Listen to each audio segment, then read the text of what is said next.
¿Cómo ves lo que Milei está haciendo, Omar Marcano? Bueno, si usted ha seguido mi argumentario en esta hora, yo la única respuesta que le puedo dar a esa pregunta es con optimismo. Me gusta. Creo que Milei prácticamente ha sido un torero, se las ha puesto. Salió al ruedo como un torero. En Argentina ocurre algo muy parecido a lo de Venezuela. Argentina está muy acostumbrada al asistencialismo también. Por factores, yo creo, distintos. En Argentina se ha impuesto, bueno, primero esa visión la incubó el general Perón, ¿no? Que ustedes saben muy bien que Perón no era ni de derecha ni izquierda, sino que era él y ya. Perón era una especie de tercera vía en América Hispana a lo que se suponía era el comunismo y la influencia de la URSS y lo que era el proto-yanquismo o ser un pro-imperialista de los Estados Unidos de América. Perón trató de inaugurar la vía nacional del desarrollo argentino y le hizo creer a los argentinos que eran la tapa del frasco. ¡Epa! Y en algún momento casi lo eran.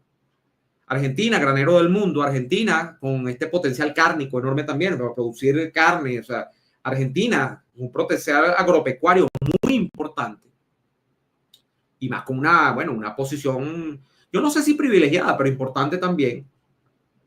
Argentina fue un gran país.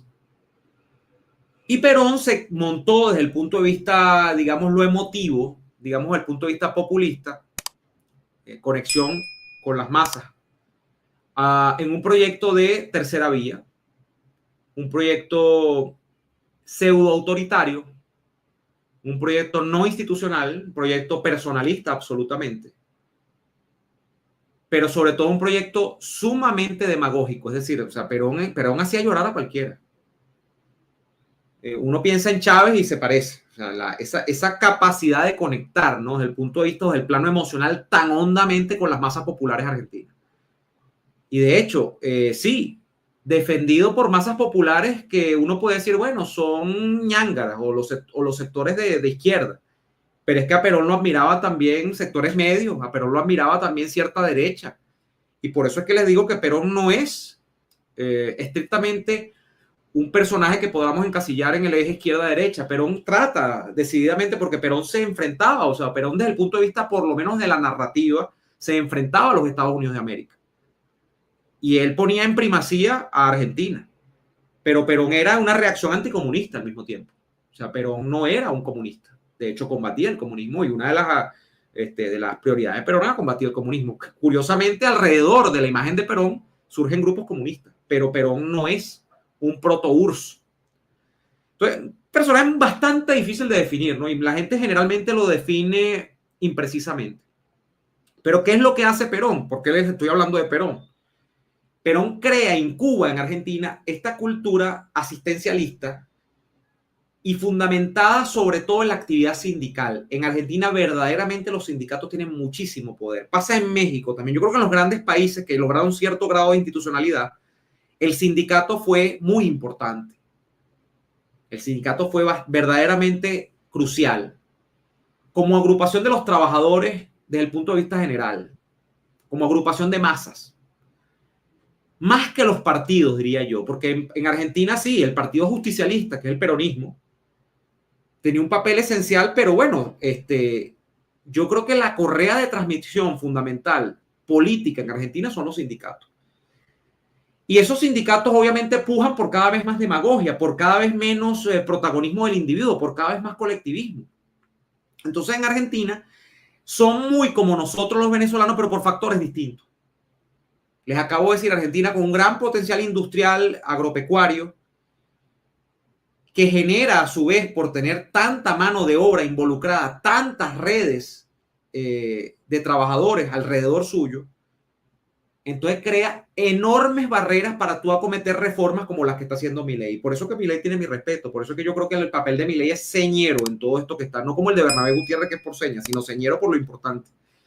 Es fundamental en todo esto. Milei realmente es una especie de Quijote. Milei está cabalgando contra el viento. Milei está combatiendo contra los molinos. Milei se ha lanzado, ya ni siquiera con un Sancho Panza al lado, sino solo, a pelear una guerra que yo no voy a decir que nadie lo llamó, porque él mismo se la buscó. Y él está decidido a ganarla. Yo pongo mis mayores votos en el hecho de que la gane. Yo creo que la influencia de Javier Milei es determinante en el futuro de los próximos 20 años de América Hispana. Y además tiene una característica que es necesaria en la política de estos tiempos y es la que mucha gente reprocha en personajes como Trump, que es la capacidad de conectar a través de lo emocional, porque tiene un gran discurso, tiene una gran narrativa. O sea, quien niegue que Milei tiene un carisma particular, pues está hablando tonterías. Y eso es fundamental en estos momentos. Eso es fundamental. Ya hemos tenido señoritos que han tratado de hacer, bueno, dicen ellos, yo creo que no trataron, pero vamos a ponerles que trataron de hacer algo como lo que está haciendo Milei en Argentina y no salieron tan bien parados. Primero porque no son ni la mitad de decididos de lo que ha sido Milei haciendo sus reformas de reducción del Estado y de empoderamiento del individuo, de liberalización de la economía. Y segundo, no les salió bien a estos señoritos porque además no tenían ni la mitad del carisma que tiene Milei. Y puedo hablar de muchos. El primero es Sebastián Piñera, fallecido lamentablemente. El presidente Piñera para mí era un buen hombre. Era un líder importante en Chile. Se quedó a mitad de camino. Bueno, el primero realmente no sería Piñera, sería el propio Mauricio Macri, que la mejor confesión que hizo fue cuando le dio el apoyo a Milei, dijo, haz lo que yo no hice. Prácticamente dijo, haz lo que yo no me atreví a hacer. Si ustedes buscan el tweet que escribe Mauricio Macri cuando su partido, creo que es Juntos por el Cambio, ¿no? Se llama el partido de Macri, el del macrismo, apoya a Javier Milei, él prácticamente le dice yo sé que tú sí vas a hacer lo que yo no me atreví a hacer. Porque cuando Macri llega al poder, llega ungido con toda esta esperanza de que él va a liberalizar la economía argentina. ¿Y cómo termina Macri su gobierno? Decretando un control cambiario. ¿Y cómo termina Macri su gobierno y se relanza a la presidencia de la República? Metiendo de compañera de fórmula o de compañero de fórmula a una figura del peronismo. Eso no lo dice nadie. Bueno, porque hay que seguir los casos de los países.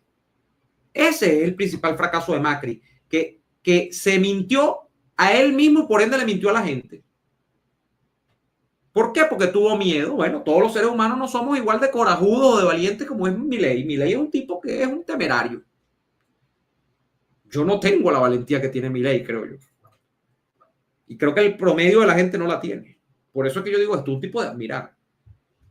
Y bueno, y segundo, decía, en Piñera le pasó más o menos lo mismo. Bueno, y tienes otros, tienes a presidentes como parecidos, como Iván Duque en Colombia, bueno, una caricatura.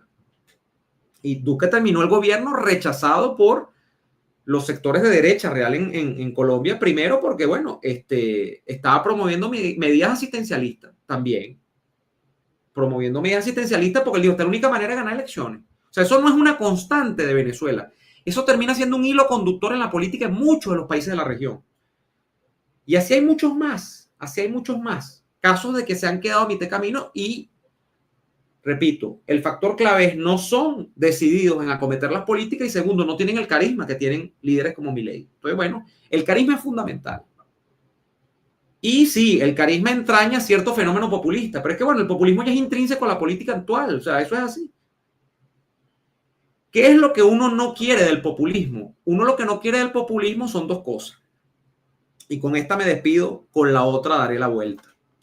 Recuerden que si les gusta este contenido, darle like a mi video, activar la campanita, comentar acá sobre esta disertación que yo he sostenido acá por 1 hora el día de hoy. Y si son muy bondadosos, bueno, pueden unirse a mi Patreon, patreon.com/neoadolfo, obtienen recompensas, de hecho, si se unen a esta comunidad maravillosa. Y también pueden colaborar con este canal a través de mi cuenta en PayPal, que está acá abajo en la descripción del video. Fíjense, ¿qué es lo que uno no quiere del populismo? Uno no quiere del populismo que separe a las sociedades al punto de que sean irreconciliables sus miembros.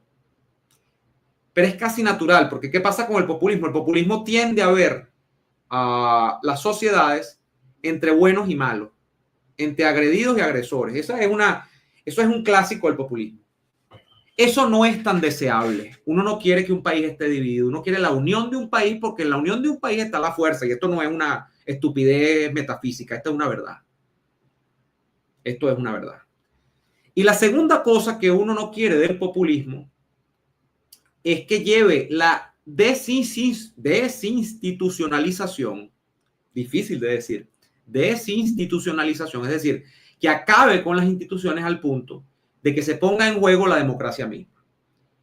Porque una tendencia del populismo también es a desestimar el papel de las instituciones y de la ley. Eso es una tendencia que está en el líder o en el ser populista.